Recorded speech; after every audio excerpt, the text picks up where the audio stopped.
मी पंजाब तुमच्याकडं म्हणजे 30 एप्रिल 1, 2, 3 मेच्या दरम्यान चांगला पाऊस पडणार आहे, गारपीट होणार आहे, म्हणून तुम्ही तुमच्या पिकाची काळजी घ्या. कारण की 30 एप्रिल 1, 2 मे 1, 2, 3च्या दरम्यान तुमच्या नागपूर भागामध्ये, पूर्व विदर्भामध्ये चांगला गारपिटीसह वादळीसह पाऊस पडणार आहे. म्हणून तुम्ही हा अंदाज लक्षात घ्या. आणि योगायोगाने मी तुमच्या भागामध्ये ताडोबा जंगलाकडे जात आहे, म्हणजे ताडोबाला जात आहे. ताडोबा जंगल चंद्रपूर तिकडे एक प्रोग्राम आहे, तिकडे जात आहे. आणि या ठिकाणी महाराष्ट्रातल्या सर्व शेतकऱ्याला अंदाज देत आहे.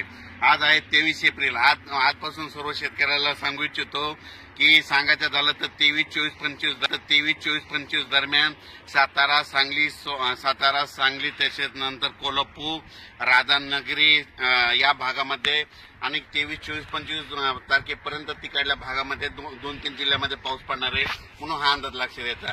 त्याच्यानंतर कर्नाटकमध्ये पाऊस पडणार आहे, तेलंगणाला पडणार आहे. त्याच्यामुळे काय होणार आहे, जे कर्नाटकच्या सीमालगतचे जे भाग आहेत, म्हणजे उमरगा झालं, नांदेड झालं, त्याच्यानंतर धर्माबाद झालं, त्याच्यानंतर धाराशिव, जत, मंगसूळ या भागामध्ये पावसाचं सत्र ह्या 5-6 दिवस चालूच राहणार आहे, म्हणून हे अंदाज लक्षात येतात.